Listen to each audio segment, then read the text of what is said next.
Bonjour à tous et toutes, bienvenue dans cette nouvelle édition de votre émission préférée, Histoire de passer le temps.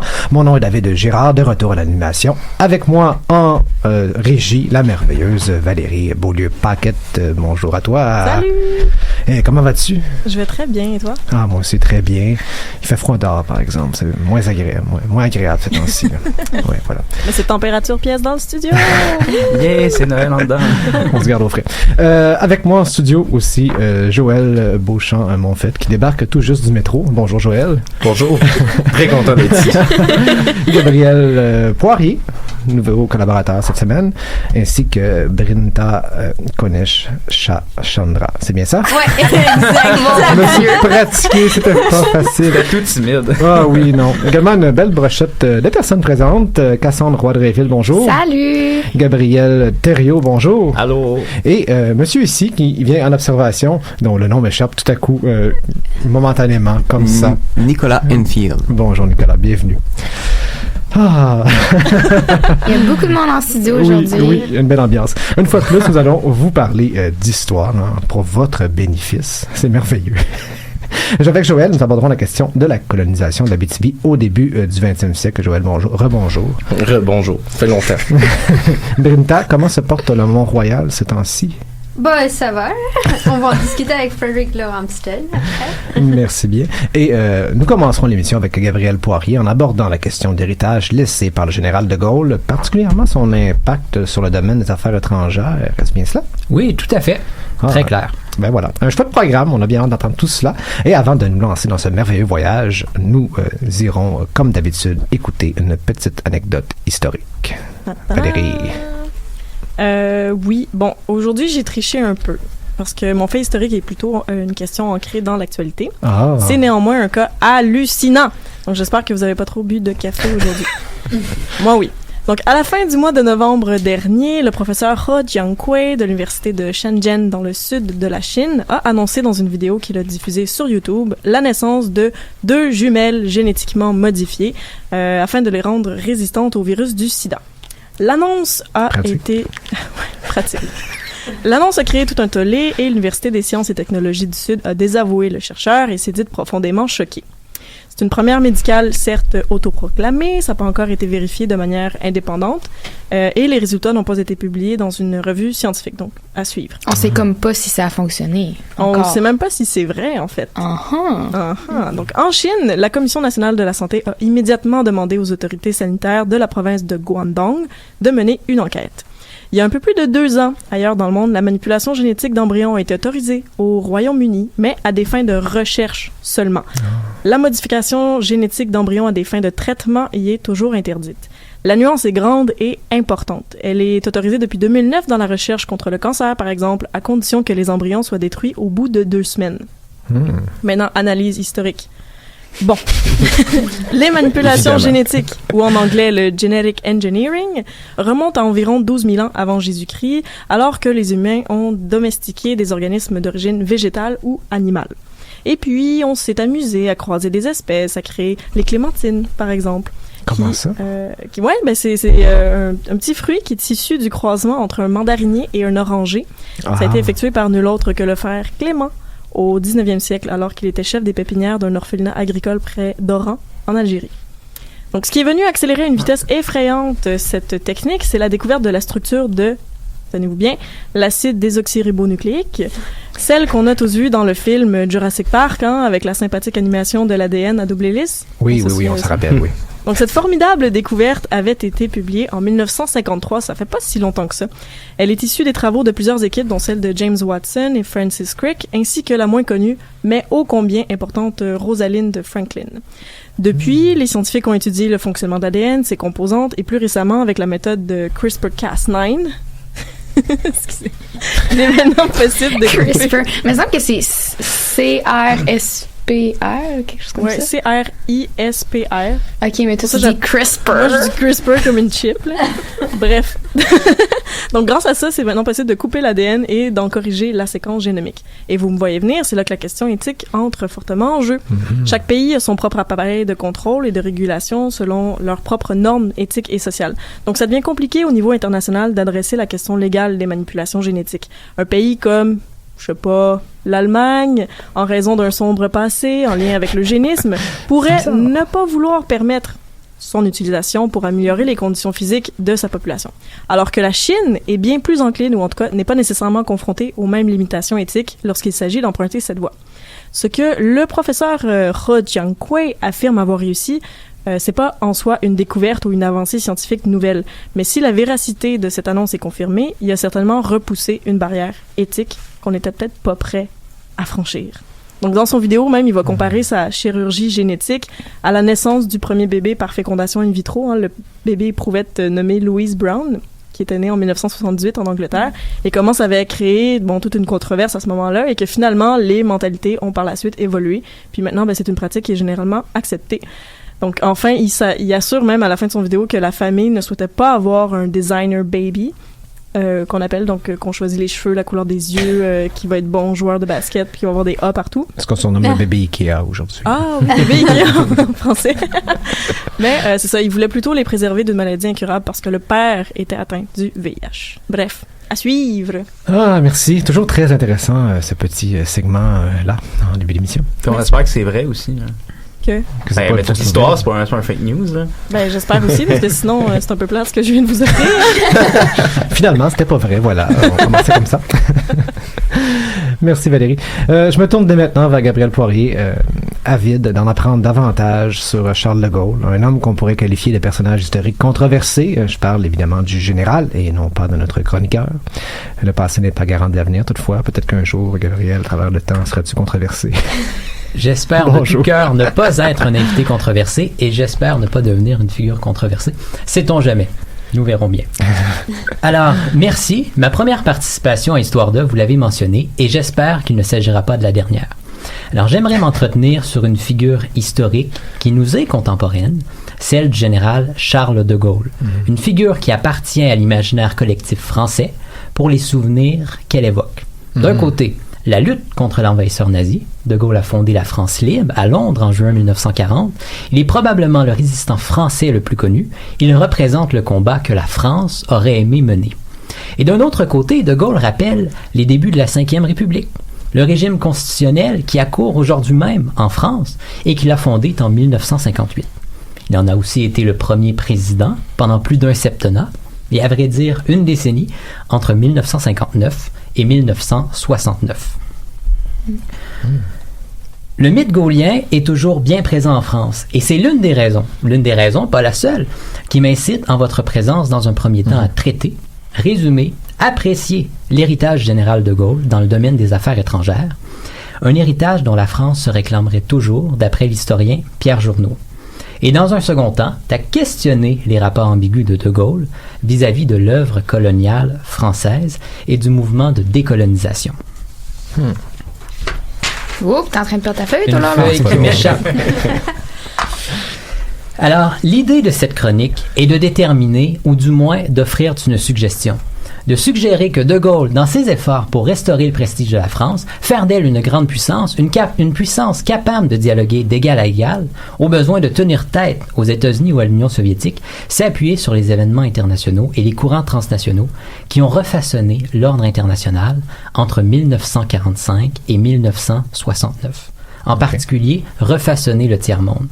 Qu'il a autrement dit tiré les enseignements des mutations en cours au tiers-monde. Pensons à la conférence de Genève, à la conférence de Bandung, à la crise de Suez, à la scission sino-soviétique, pour redéfinir la politique étrangère de la France et son rôle dans le monde. Alors sans plus attendre, la politique étrangère gaulienne. La politique étrangère du général de Gaulle s'est montrée entre 1958 et 1969 énergique et globalement révisionniste. 1958, c'est l'époque de la guerre froide. Et qui dit guerre froide, dit rivalité Est-Ouest, rivalité communiste-capitaliste. Et cette rivalité idéologique affecte l'exercice de la politique étrangère, puisqu'elle contraint les petites et les moyennes puissances, les États d'Europe surtout, à choisir leur camp, les États-Unis ou l'Union soviétique. Et choisir son camp, c'est perdre une partie ou la totalité de sa marge de manœuvre diplomatique, son autonomie d'action au profit des superpuissances américaines ou soviétiques qui ne toléraient pas la dissidence dans leur rang. Les États-Unis et l'Union soviétique n'acceptaient pas que les membres de leur camp prennent des décisions contraires à leurs intérêts fondamentaux. De Gaulle, à son retour au pouvoir, conteste cet état de fait. Il désire que la France participe à la gestion de l'OTAN, aux côtés des Américains et des Britanniques, que la France soit le 4e grand. Surtout que la France recouvre et préserve son indépendance vis-à-vis de l'allié américain, qu'elle se libère d'un bilatéralisme étouffant pour être un allié de consentement et non de contrainte. Un allié qui n'est pas contraint par des conditions imposées outre-Atlantique, depuis Washington. Et De Gaulle, pour y arriver, vante en France et à l'étranger l'indépendance nationale, tente de minorer le rôle des idéologies dans la conduite des affaires internationales et d'affranchir la France de la logique des blocs, de la positionner en clair en dehors de la guerre froide et du cadre qu'elle impose aux autres États. Mais si je m'abuse, à cette époque-là, la France est encore dépendante un peu financièrement des États-Unis. Oui, tout à fait. C'était le cas en particulier lors de la guerre d'Indochine entre 1946 et 1954.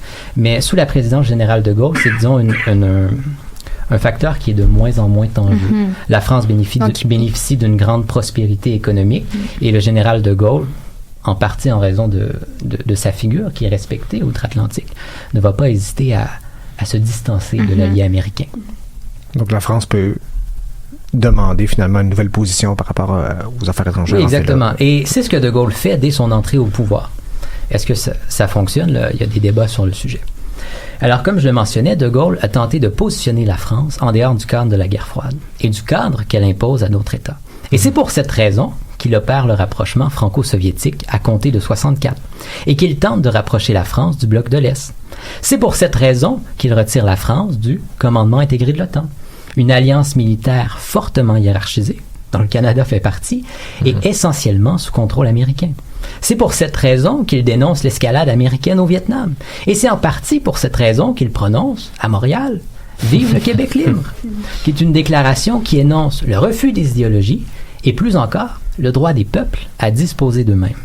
Et c'est pour cette raison, enfin, que la France reconnaît diplomatiquement la République populaire de Chine. Et c'est une décision audacieuse pour l'époque. La Chine, État communiste, et à l'époque, ne l'oublions pas, un pays voyou. Et la France est le premier État d'Occident à lui accorder la reconnaissance diplomatique. On la reconnaît quand même. Avant-gardiste. Et oui, quelques années plus tard, suivra Pierre-Éliott Trudeau en 71 et puis Nixon. Je crois que c'est en 71 ou 72. La diplomatie gaullienne, et on approche de ma seconde idée, a exploité les rivalités Est-Ouest, les rivalités entre Moscou et Washington, pour accroître le rayonnement international de la France. C'est en faisant entendre sa dissidence sur les questions internationales que De Gaulle espère être respecté et écouté de ses interlocuteurs américains et soviétiques. Et c'est au demeurant pour cette raison qu'il dote la France de l'arme nucléaire, pour être en mesure de dialoguer, voire de contester les grandes puissances de façon crédible. Mais la diplomatie gaullienne repose aussi sur un paradoxe. Elle fait appel à des nations et à des États nouvellement indépendants, aux États d'Afrique et d'Asie récemment décolonisés, au bloc des non-alignés, ces États anticoloniaux non alignés dans la guerre froide.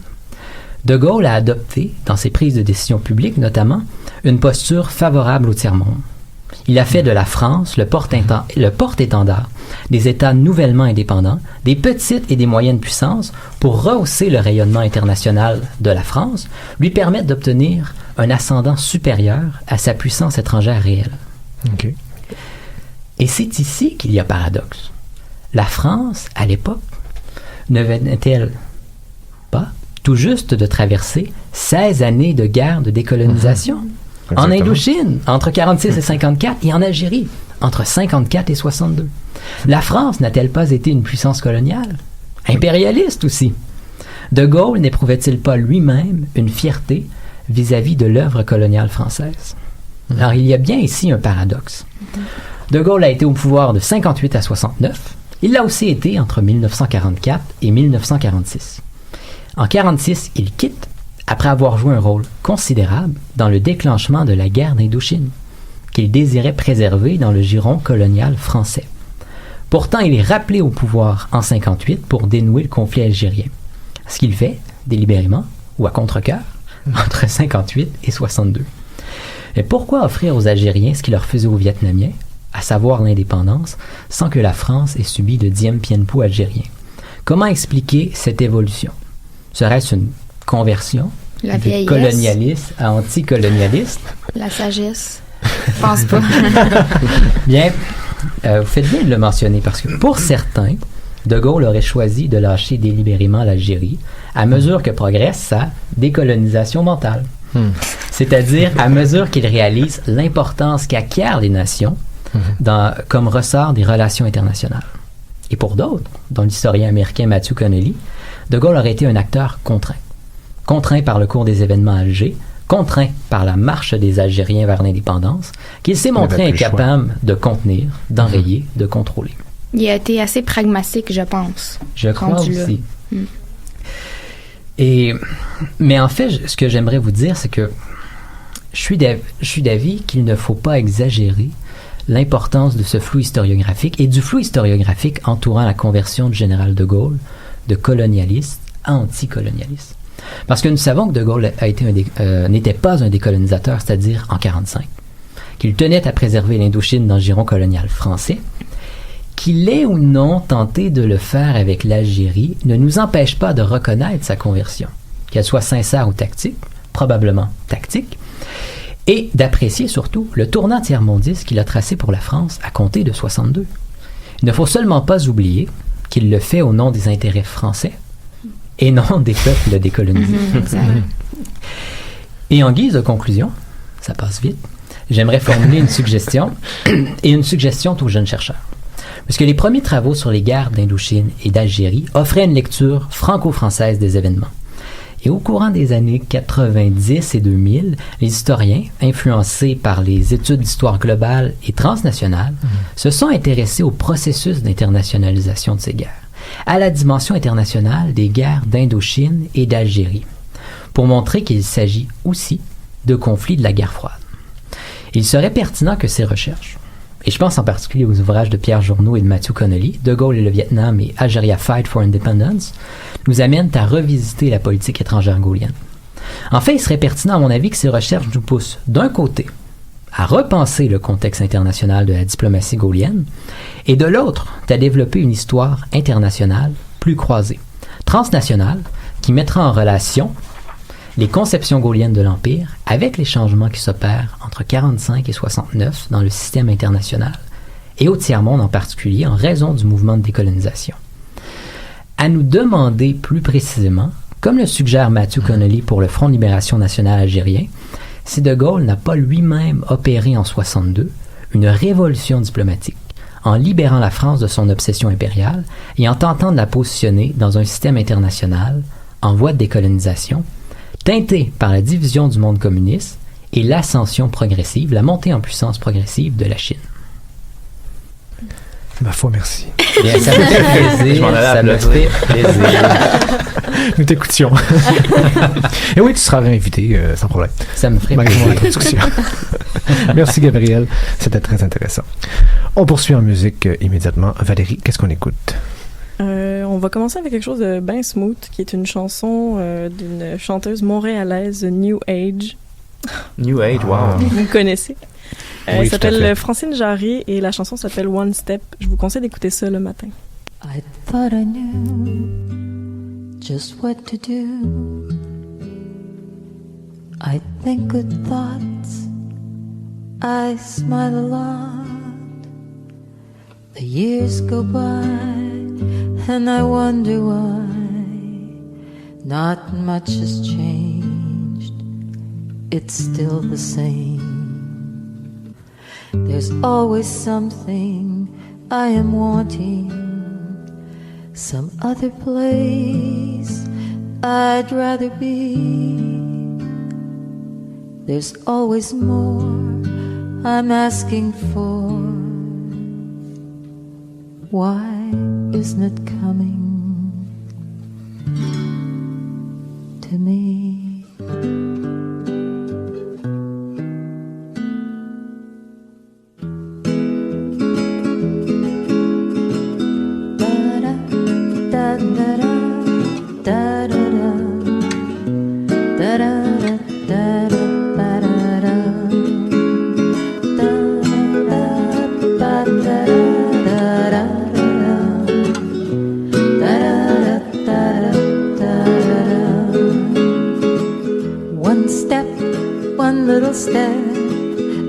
step at a time.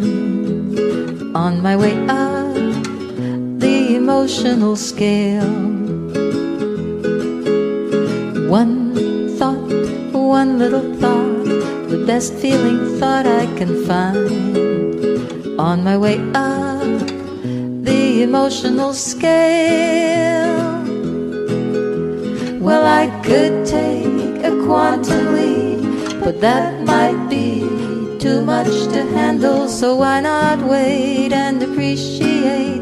No need to burn both ends of the candle. I'll take it one step, one little step, a little step at a time. On my way up the emotional scale.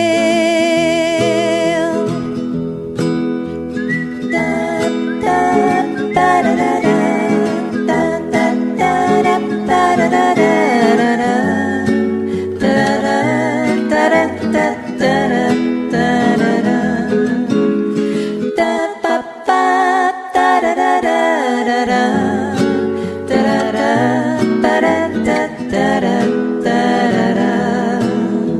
Well, I could take a quantum leap, but that might be too much to handle, so why not wait and appreciate? No need to burn both ends of the candle. I'll take it one step, one little step, a little step at a time. On my way up. Bon retour. Histoire de passer le temps sur les ondes de choc.ca. David Girard au micro. On poursuit dès maintenant après cette très chouette chanson qui rend de bonne humeur. Merci Valérie. On poursuit en chronique avec Brinta Konesh-Chandra qui aujourd'hui nous parle de notre Central Park à nous ici à Montréal. Est-ce qu'on pourrait dire ça? Oui, on peut dire ça. Mais en fait, donc je vais vous parler du parc de Mont-Royal et de Frederick Law Olmsted. Il y a déjà une chronique qui a été faite par Amélie l'an passé que je vous invite à écouter justement pour compléter celle-ci. Faut savoir qu'au 19e siècle, c'est surtout l'élite anglaise qui habite sur les flancs du Mont-Royal. On a par exemple McTavish ou James McGill, ou même des institutions comme la Royal Victoria qui sont donc sur le Mont-Royal. Il y a 3 monts en fait. Et au pied du Mont-Royal, dans les faubourgs, c'est donc la population plus de la classe ouvrière qui y réside. Et c'est intéressant de voir comment en fait la hiérarchie sociale est aussi visible dans l'espace élevé là du mont. Il y a l'élite. Et en fait, à l'hiver 1871, il y a un propriétaire fortuné qui va décider de couper les arbres dans son genre de cour là, puis ça va mener à toute une protestation de l'élite là qui habite sur le fond, sur le mont. Et en 1872, la ville va décider d'acquérir 478 acres pour la somme d'$1 million, ce qui était énorme pour l'époque, pour y faire un parc. Et c'est en 1874 que le contrat de Frederick Law Olmsted pour l'aménagement du parc débute. Frederick Law Olmsted est un peu le papa de l'architecture de paysage, mais avant d'être architecte paysagiste, il a aussi une carrière en tant que journaliste. Il a travaillé pour le New York Daily Times, donc le New York Times aujourd'hui, et il a cofondé The Nation aussi, très populaire. Je dirais qu'il a littéralement transformé les villes américaines par ses parcs. Central Park à New York City avec Calvert War en 1858, mais il a aussi donc fait des parcs dans plusieurs autres villes comme Chicago, Boston, Detroit, Washington, Philadelphia, Buffalo, Staten Island, etc. On le connaît moins pour ces parcs-là. Oui, c'est ça. Mais il a comme occupé tout l'espace, toutes les grandes villes américaines. Là. Et puis le Mont-Royal, ce sera son premier et unique travail en dehors des frontières américaines. Et ça arrive plus tard dans sa carrière, donc il a gagné en maturité à ce moment-là. Est-ce qu'on allait le chercher justement parce qu'il était réputé? Ouais, c'est ça, exactement. Et en fait, il a été influencé par ses voyages en Europe. En 1850, il a beaucoup visité les jardins publics de Paris, Londres, Vienne, etc. Et il a une attitude et une vision très anglo-saxonne et victorienne envers la nature. faut se recontextualiser à la période d'industrialisation et d'urbanisation. Il va partager la même vision que par exemple d'autres artistes peintres ou même poètes victoriens comme Wordsworth, Ruskin, Bacon, Turner. Oui. Et il a un rapport très romantique à la nature. Il y a presque une nostalgie de cette nature qui disparaît, où on a de moins en moins de contact avec cette nature à la période d'industrialisation et de forte urbanisation. On peut même dire qu'en fait, les parcs qu'il va implanter dans les villes, c'est comme une imitation en petite version des espaces naturels et de cette wilderness avec laquelle on perd contact. Pour lui, la nature joue un rôle mystique, thérapeutique, quasi médical. L'espace vert va venir maintenir une santé physique, et les beaux paysages peuvent en fait apporter un équilibre mental. Il va dire the power of scenery to eliminate conditions which tend to nervous depression or irritability. Bon là, il faut prendre avec les pincettes là. Donc la nature permet d'apaiser les gens et de soigner les crises d'angoisse. C'est ça. Et puis à qui est-ce qu'il s'adressait quand il disait ça? Donc ça, faut réfléchir dessus là. Donc ça illustre un peu l'expression esprit sain dans un corps sain.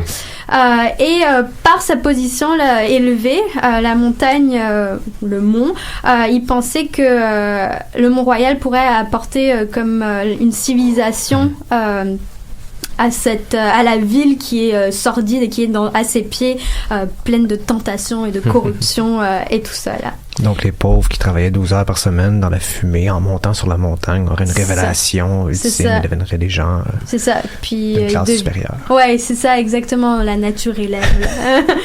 Lors de sa première visite, il va identifier 8 zones topographiques.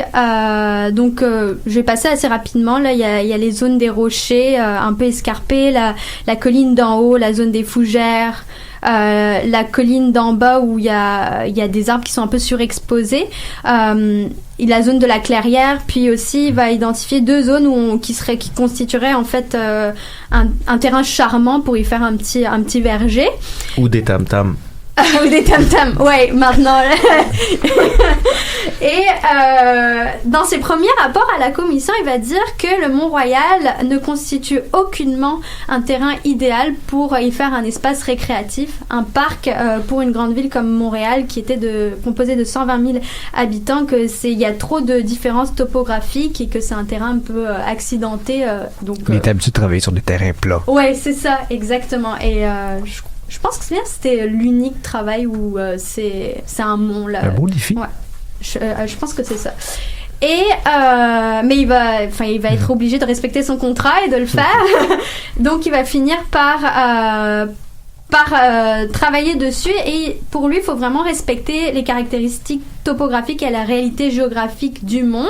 En fait, il avait des profondes inquiétudes concernant le site. Il avait peur d'abîmer ce joyau naturel, qu'en fait, en y donnant accès, on allait venir boire des bières, puis mettre des déchets partout, mais aussi construire des routes de partout, apporter en fait une construction humaine et comme des nouveaux projets d'urbanisation aussi sur le mont. Donc, c'était sa grosse inquiétude, et pour lui ce qu'il fallait faire, c'était vraiment prendre ces zones topographiques, les emphaser, les accentuer et peut-être les idéaliser aussi pour les rendre mieux visibles dans l'espace. Par exemple, il va suggérer de mettre des vignes et des petits arbres dans les zones d'en bas pour ne pas obscurcir la vue quand on va regarder justement le Mont-Royal d'en bas, et faire apparaître la partie haute plus haute et donc la partie basse plus basse pour intensifier le mont et puis le transformer en montagne un petit peu.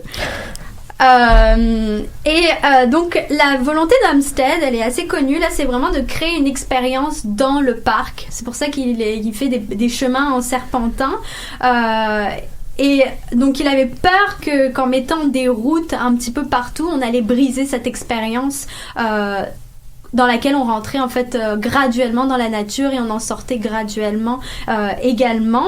Et il pensait que c'était très important aussi de respecter donc les topographies, la dépression, puis des pentes là, et de rentrer graduellement dans cet espace. La grosse question qui va soulever beaucoup de conflits, c'est autour des limites du parc et quelles sont les routes et chemins qui vont être construits et comment. Et en fait, avant même qu'on lui fournisse le plan topographique, on va urger Armstead à définir une entrée parce que le public s'impatiente et parce qu'il faut créer de l'emploi. Le public veut y aller avant que le parc soit en place. On veut en savoir plus, en fait. Ouais. Et il va se dépêcher de proposer l'entrée rue Peel, et puis on va l'adopter. Et en fait, il va vraiment regretter d'avoir proposé cette entrée parce que pour lui, ça rentre complètement en contradiction avec son approche où on rentre assez brutalement dans cet espace naturel au lieu de son chemin serpentant, on y va graduellement. Oui, parce qu'aujourd'hui, l'entrée par le parc Jeanne-Mance donne un aperçu de ce chemin-là. Ouais, en fait, c'est le début du chemin qui serpente jusqu'en haut. Exactement. Alors que rue Peel, là, c'est... C'est ça, c'est déjà le Piémont, en fait. Ouais. On est déjà dans la montagne, mais urbanisé. Oui, c'est ça, exactement.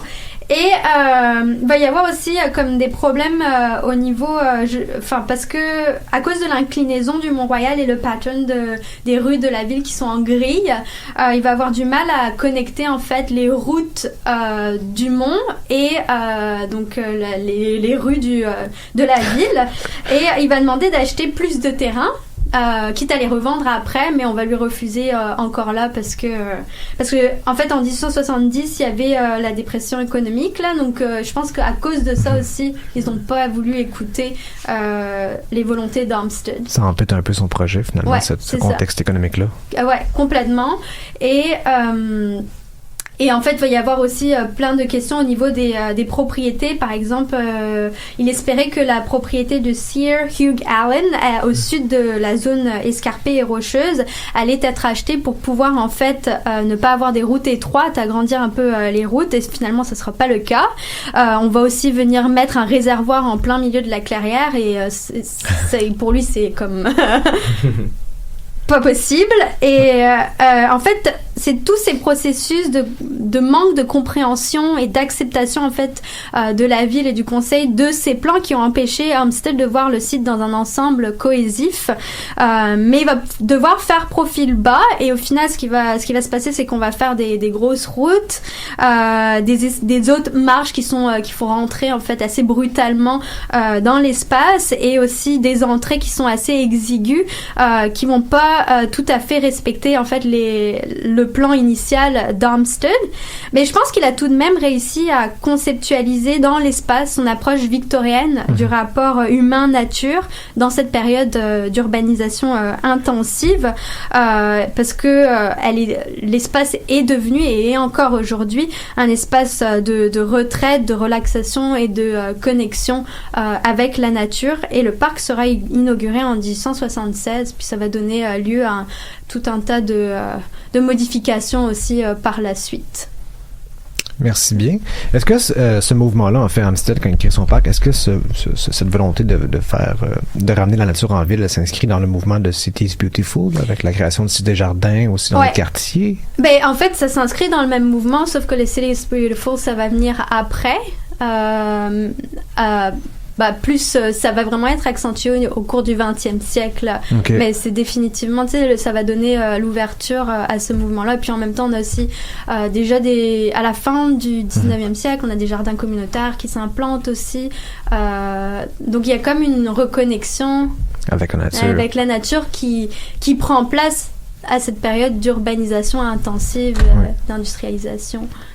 Puis... J'avais une question aussi. Est-ce qu'on sait si c'est quoi les réactions de ce monsieur-là, Frédéric, suite à la création du parc? Est-ce qu'il était déçu de tous ces idées? Il y avait plein d'idées, puis finalement, ils n'ont pas été toutes respectées. Est-ce qu'on sait un peu? En fait, quand les petites citations que j'ai lues par-ci, par-là, je peux pas dire que j'ai lu des choses comme quoi il a été déçu extrêmement, là. Mais on voit que d'emblée, ça rentre en contradiction avec... tout ce qu'il voulait envisager de faire dans cet espace, dans ce joyau naturel. Il voulait vraiment préserver le mont, puis pas en mettre des bâtis construits, ou du moins diminuer ce qui était là, puis le rendre l'espace naturel. Est-ce qu'on a encore le temps pour une question? Oui, tout à fait. Ça m'intéresse. Je me demandais aussi, est-ce que qui poussait ce projet-là du Mont-Royal? Est-ce que c'était le conseil? Est-ce que c'était les anglophones protestants, les francophones? Moi, je me suis pas, vraiment focalisée sur qui poussait, mais je sais que c'est comme on dit que c'est les protestations qu'il y a eu de l'élite anglaise qui étaient sur le flanc, qui ont vu il y a plus d'armes là, il y a ce propriétaire fortuné qui va couper des arbres, et donc ça va mener tout un soulèvement, et donc c'est là que la ville va décider de protéger le site en fait, et d'acheter ces terrains. Ça, puis comme tu disais justement, c'était comme une espèce d'héritage anglais, c'est-à-dire que les riches propriétaires anglophones écossais étaient sur le Mont-Royal, puis après ça le voient se faire détruire parce que les représentations photographiques qu'on a de cette coupe à bois, là, espèce de coupe à blanc, c'est quand même assez grand sur l'espace du Mont-Royal. Puis Hugh Garland, justement, avec son Ravenscrag, lui, il voulait pas s'en aller, je suppose, parce qu'il voulait garder ses droits de terre aussi. Il y a comme pas mal de sous, là. Il est encore assez beau aussi. Oui. Le Ravenscrag. Il fait partie du Royal Victoria, justement. Exactement. Oui, puis il y avait les grands bourgeois, en fait, qui possédaient la montagne, mais il y avait aussi des petits bourgeois, les marchands, les commerçants, qui étaient des anglophones, qui vivaient à proximité de la montagne, qui, eux, n'avaient pas accès vraiment à la montagne. Donc, j'imagine que ça a influencé le projet également. Oui, certainement, c'est étonnant de voir aussi qu'encore aujourd'hui, on construit dans le parc du Mont-Royal, dans l'aire protégée du Mont-Royal. Un des derniers projets, d'ailleurs, c'était sur le réservoir McTavish, me semble, le terrain de soccer synthétique, là, qui est complètement dans l'espace protégé, qui amène une luminosité beaucoup trop élevée par rapport à ce qu'on devrait retrouver dans le parc finalement.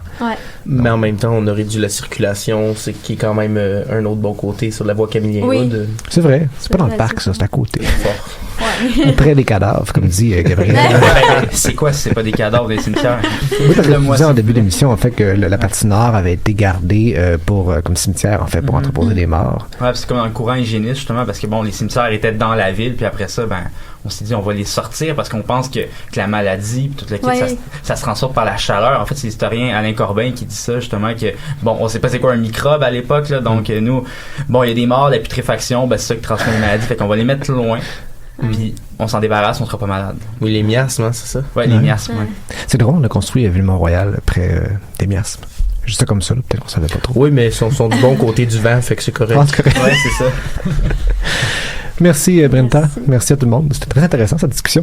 On poursuit en musique. Valérie, qu'est-ce qu'on écoute? Là, je vais vous emmener complètement dans une autre ambiance musicale. J'espère que vous permettrez mon extravagance. Ce sera une chanson de rap vénézuélien d'un artiste qui s'appelle Apache. 360, je le dirai pas en espagnol. C'est grados, mais c'est 360. Bref, on écoute.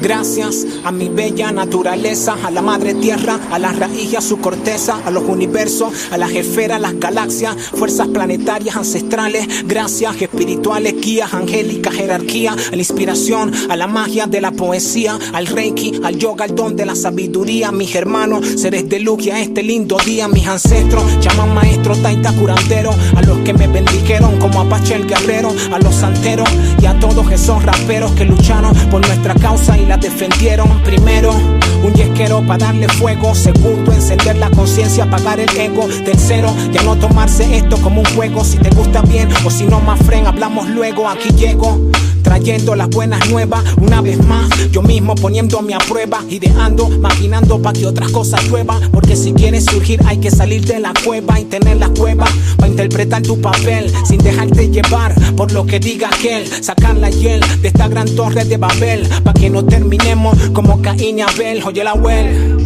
Las cosas cambiaron, manito, los ánimos se caldearon, el orden de los factores al producto alteraron y el resultado fue de 360 grados, copiaron, la compa no es contigo, hombre, la mierda no es por título puesto ni nombre, no hombre, esto es por nuestra moral, por nuestra familia y por nuestro ideal legal, aquí primero es lo primero. Seguir haciendo rap, el negocio ya es secundario. Óyeme negro, yo sé que te encanta el dinero. A mí también, pero solo justo y lo necesario. Sigo en el barrio, serenito y cayetano, llenando los topitos del baño y lavando a mano. Comiendo sano, entrenando duro con mi hermano y mejorando el acting para ser mejor ciudadano. Oye mano, no te dejes engañar, que el gato pierde el pelo, pero no la mañana. Ya yo sé que la pista me quieren empañar y que por ahí hay más de uno que se quiere ensañar contra my person, pero fuerza en eso no ejerzo. Parte de mi energía la gasto escribiendo versos, haciendo un esfuerzo por llevar a casa el almuerzo y seguir bregándola en este mundo tan perverso. Converso conmigo mismo en la meditación,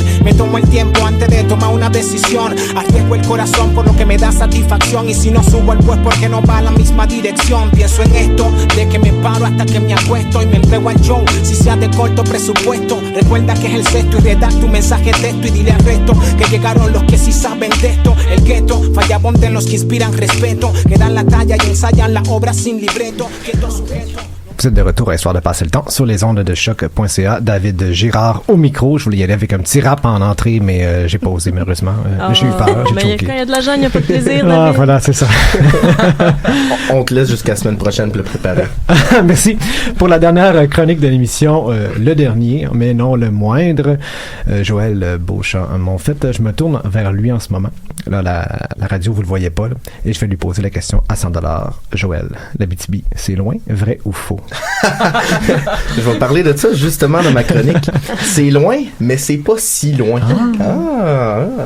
Faut être nuancé en histoire, c'est très important. C'est relatif. Oui.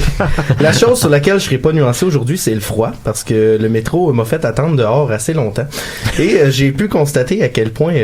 c'est mordant aujourd'hui. Oui, c'est mordant. Oui. On est rendu à l'hiver. Et cette semaine, quand je pensais à l'hiver, je me suis dit, bon, ben, je suis dans des conditions difficiles avec la fin de session, il fait froid. Donc, je me suis dit, difficile et froid, j'ai pensé à notre Sibérie à nous, c'est-à-dire l'Abitibi. On salue les gens de l'Abitibi. Il n'y a pas de chauffage non plus. Non, pas de chauffage. Je pense qu'ils sont rendus là, je suis pas mal certain. Mais c'est une superbe région. D'ailleurs, Gabriel, qui est en studio avec nous, vient de me dire qu'il vient de là, de Val-d'Or. Oui. Alors, on salue les gens de Val-d'Or. Tout à fait. Un fier Abitibien. J'y ai passé les 19 des 24 années de ma vie. C'était pas 20 tantôt? Non, j'ai emménagé à 19 ou 20. Bref, vraiment une superbe région que j'ai visitée plusieurs fois et je me suis dit que ça intéresserait plusieurs de nos auditeurs et que comme ça on pourrait conquérir de nouveaux auditeurs à Histoire de passer le temps qui seraient d'Abitibi ou d'ailleurs parce que je viens pas d'Abitibi et très pourtant bonne j'adore. On aime ça conquérir de nouveaux auditeurs, de nouvelles auditrices. Continuez de nous écouter, d'en parler à votre famille pendant les fêtes. Ben, je suis persuadé que beaucoup de gens vont apprendre beaucoup de choses intéressantes parce que moi-même, quand j'y étais la première fois, je me suis rendu compte que il y a beaucoup de choses qui étaient pas comme je m'attendais. Alors, comment ça? Ah ben, je vendrai pas toutes mes punches tout de suite quand même. Mais c'est parce que on est tous de bonne humeur. Le temps des fêtes arrive, on va sortir de Montréal au plus vite et aller dans un beau chalet 5 étoiles dans les Hautes-Laurentides et se dire je suis dans le bois, je suis bien dans la nature. Mais la réalité, c'est qu'il y a une centaine d'années, quand on a commencé à coloniser l'Abitibi, c'était le bois et c'était le vrai bois, le vrai de vrai. Mais aujourd'hui, j'ai décidé de vous parler un petit peu de l'expérience des premiers colons en Abitibi. De la difficulté d'adaptation, des efforts d'entraide et de communauté qui ont eu à faire pour survivre, en espérant qu'on comprendra tous un peu mieux pourquoi ils sont fiers de leur région et de leur identité. N'est-ce pas, Gabriel? Oui, tout à fait. Bon, on va commencer par le commencement. Ça fait très longtemps qu'on connaît cette région-là. Les Abitibi, qui font partie de la famille des Algonquins, ils vivent depuis plusieurs milliers d'années. Et quand on allait chercher des fourrures à la baie d'Hudson, que ce soit les Français ou les Anglais, puis oui, quand on parle de la baie d'Hudson, on parle de la même compagnie qu'on connaît encore aujourd'hui, la compagnie de la baie d'Hudson, on passait par là. Mais notre histoire de colonisation en Abitibi commence beaucoup plus tard. Pourquoi? La distance, comme tu en as parlé tout à l'heure, est un facteur. Mais si on regarde vraiment, c'est quand même moins loin que, par exemple, Rimouski. Donc, on peut se dire, il me semble que Rimouski est plus facile d'accès. Oui, en effet. Le problème est une question d'accès. C'est que l'Abitibi se trouve de l'autre côté de la ligne de partage des eaux. Ce qui veut dire que les rivières en Abitibi s'écoulent vers le nord et vers la baie James et la baie d'Hudson plutôt que s'écouler vers notre belle vallée du Saint-Laurent, ce qui rend le trajet en canot beaucoup plus difficile. D'ailleurs, en algonquin, le mot Abitibi veut dire là où les eaux se séparent. On a plusieurs autres traductions possibles, mais celle-là est ma préférée et aussi la plus utilisée. C'est donc en 1898 que le Québec annexe l'Abitibi, qui ne faisait pas partie du Canada avant ça, et qu'on peut commencer à penser à coloniser la région. C'est un territoire qui appartenait à la compagnie des fourrures, justement, pour la... À la couronne, à la couronne okay, britannique et tout ce que ça implique, mais c'est en 1898 qu'on l'annexe. Okay. Traditionnellement, il faut penser que les colons cultivent et défrichent l'été et sont bûcherons l'hiver. Parce que l'hiver, c'est là qu'on, sans faire de jeu de mots, met un petit peu de beurre sur notre table et on s'en va bûcher du bois. Dans ce cas-ci, comme les rivières ne coulent pas dans la bonne direction, on peut pas laisser flotter le bois vers Montréal. Il faut donc attendre que le chemin de fer transcontinental vienne rejoindre la région en 1911 pour que ce soit rentable de s'y installer. Comme vous l'aurez sûrement deviné, l'Église prend un grand rôle dans la colonisation, mais elle est encouragée par l'État. En effet, le ministère de la colonisation charge un missionnaire colonisateur appelé Ivanhoe Caron, qui sera une figure mythique de la colonisation de l'Abitibi, de s'occuper de cette mission. Sans Caron, la colonisation de l'Abitibi n'aurait probablement pas eu lieu, ou en tout cas pas à cette époque-là. Okay. Parce qu'il est chargé par le gouvernement, il est payé par le gouvernement, il doit s'occuper de l'exploration, de la publicité, de l'organisation et de l'inspection de la colonisation. C'est-à-dire qu'il fait à peu près tout. Est-ce qu'il y a des liens à faire avec le curé Labelle, qui lui était chargé de la colonisation dans les Laurentides? C'est pas trop loin, j'imagine. Oui, ben les deux ont des objectifs similaires. Le curé Labelle est un petit peu plus tôt. Le curé Labelle est vraiment au tournant du 20e siècle, alors que Ivanhoe Caron est chargé par le ministère de la colonisation entre 1911 et 1926, si je me trompe pas. Okay. Pourquoi est-ce qu'on donne tout ce pouvoir-là à un missionnaire religieux? Et un pouvoir donné par l'État. Bon, on pourrait s'avancer sur les explications glissantes de l'État et l'Église sont mariés ensemble. Je vais y aller plutôt vers des raisons un peu plus géostratégiques. D'une part, les habitants du Québec à cette époque-là sont nombreux à s'enfuir en Nouvelle-Angleterre dans l'espoir d'avoir une vie meilleure. On connaît l'histoire rurale, on connaît justement les histoires du curé Labelle qui décide de se tourner vers le nord pour éviter la fuite vers le sud, ou encore un film assez récent, le film sur Louis Cyr, où sa famille commence en Nouvelle-Angleterre après s'être sauvé du Québec pour se fuir la misère. Vous étiez allé à la Walsh, je me rappelle bien, pour travailler dans des manufactures textiles. C'est ça. Donc, pour l'Église, installer des colons agriculteurs en Abitibi, c'est une façon de ne pas voir s'éteindre la culture canadienne-française catholique. Okay. Pour l'État, parce que là, on se dit, ben oui, ça, c'est le but de l'Église. C'est quoi le but de l'État? L'État a un but réellement très stratégique là-dedans. C'est que, d'une part, on a annexé l'Abitibi, mais tant qu'on ne l'occupe pas, ça peut être difficile d'avoir un réel pouvoir dessus. Et on sait que l'Ontario avait certaines visées sur l'Abitibi. En même temps, il y avait des projets assez farfelus quand même de contourner l'Ontario par le nord en peuplant l'Abitibi pour aller rejoindre le Manitoba et les prairies et faire un grand Canada français en damalpion, à l'Ontario.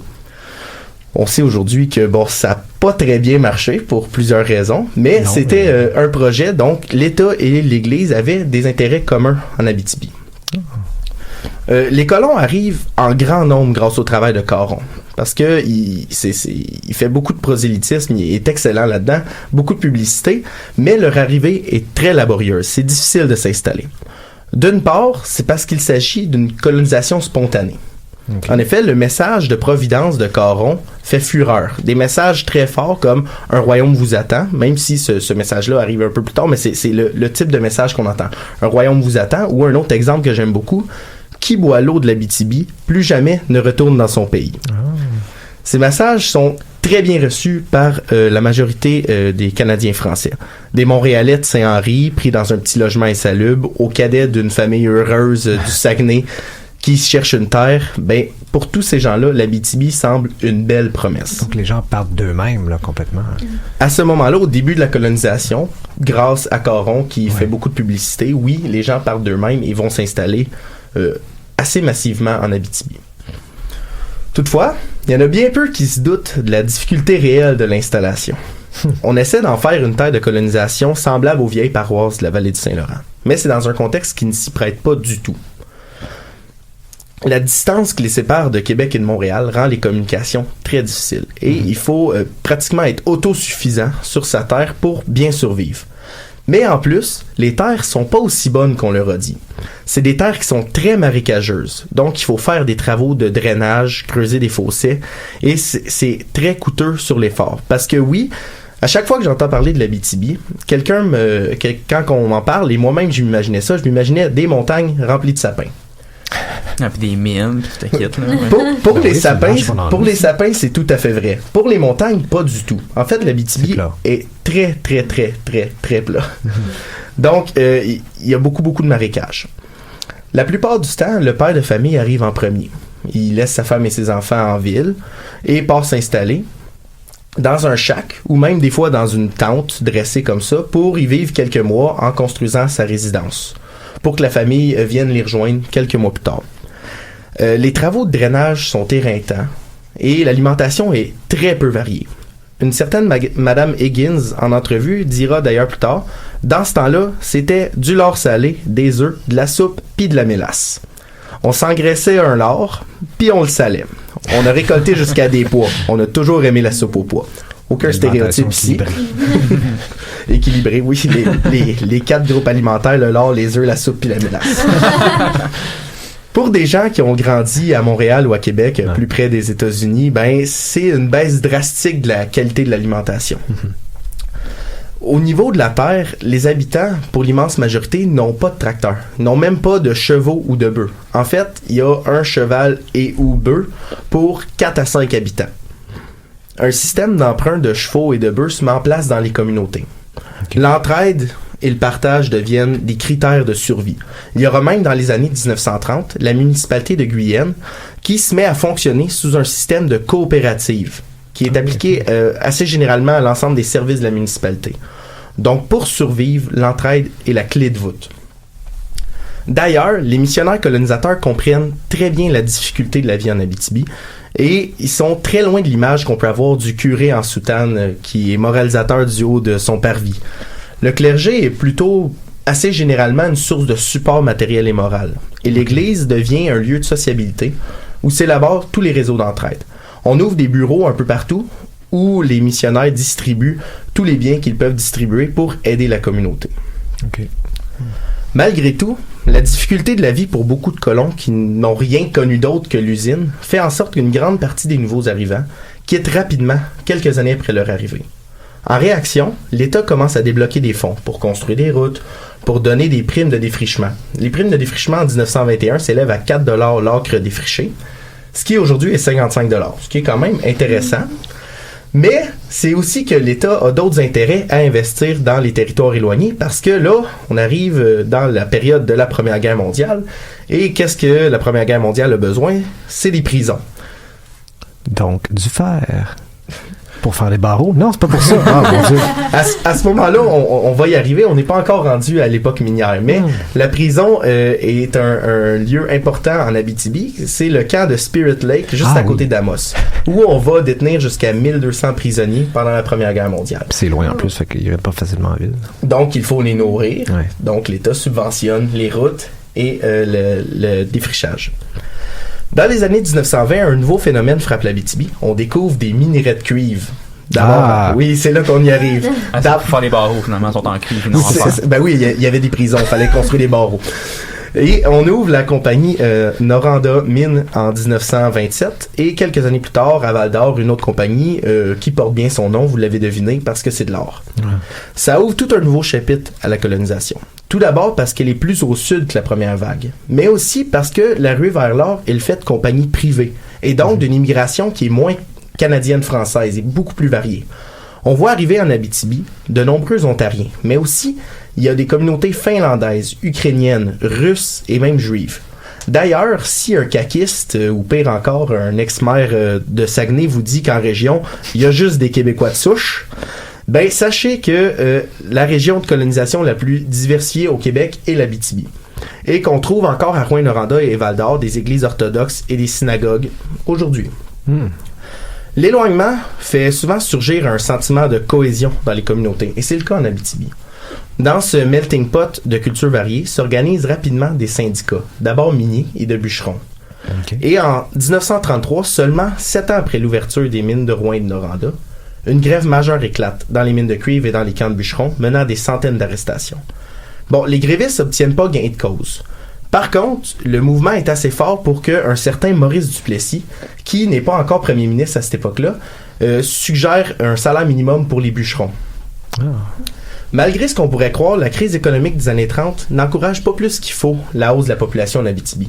Parce que l'Abitibi est beaucoup basée sur les bûcherons et les mines, qui sont des secteurs qui ont de la difficulté. Les plans fédéraux et provinciaux injectent beaucoup d'argent, mais l'injectent dans des secteurs de consolidation plutôt que dans des secteurs de colonisation. Donc, on va essayer de coloniser les paroisses, de consolider les paroisses et d'établir des bureaux partout. On a donc vu que la colonisation, dès la Deuxième Guerre mondiale, c'est quelque chose de terminé en Abitibi. Ça n'a pas été une chose facile. En effet, des terres peu propices à installer des agriculteurs, l'être humain est capable du meilleur. On s'est adapté pour avoir des communautés tissées serrées, basées sur l'entraide. Mais l'éloignement et le sentiment de cohésion font en sorte qu'il y a un attachement qui se développe. Oui. Et dès que la consolidation arrive, les gens sont attachés à leur terre, sont de deuxième génération, donc ne sont plus des immigrants. On ne peut pas encore parler à ce moment-là d'une identité proprement abitibienne, mais certainement une cohésion communautaire qui fait en sorte que dès la décennie suivante, on va commencer à en parler. Ah, ma foi. Joël, merci. Il y a plein de questions que j'aurais aimé te poser, mais malheureusement, on manque de temps comme ça en fin d'émission. Mais ça me rappelle d'ailleurs, en fait, j'avais en tête justement un extrait de, si je me souviens bien, c'est Richard Desjardins qui disait les gens, la colonisation, le développement de l'Abitibi s'est fait sur le dos et le bras de jus des colons, finalement. Puis après, c'est les entreprises privées qui en ont tiré les bénéfices, là. Bref, vous irez voir ce documentaire, c'est très intéressant. Je voudrais juste dire que tu as dit bras de jus. Oui, je l'ai entendu aussi, j'ai pas osé, mais oui, maintenant que tu dis... J'ai vu ton sourire un peu en coin. Jus de bras. Merci. Oui, c'est ça, une erreur, ça arrive, mais excusez-moi. Merci de vous être joints à nous pour cette édition du 7 décembre 2018 d'Histoire de passer le temps. C'est la bonne date, Valérie, nous sommes le 7 décembre 2018. Tout à fait. Ah, j'ai pas de commotion, mais des fois, ça m'affecte un petit peu. Moi, je savais pas quelle date, fait que c'est pas grave. Merci à Valérie Beaulieu-Paquette à la régie. Merci aux gens en studio avec nous. Nombreux aujourd'hui. Votre soutien moral et vos encouragements sont toujours une source intarissable de bonheur. Prenez-en, là. Ouais, c'est vraiment fun. Nous sommes sur les ondes de Choc.ca. C'était David Girard au micro, en compagnie de Gabriel Poirier, Brinta Konesh-Chandra et Joël Beauchamp-Monfett. Il y a eu un malaise, là, je le sens. Excusez-moi. J'arrête dès maintenant avant la fin d'en faire une autre niaiserie. Je vous souhaite à tous et toutes une excellente semaine. Qu'est-ce qu'il y a?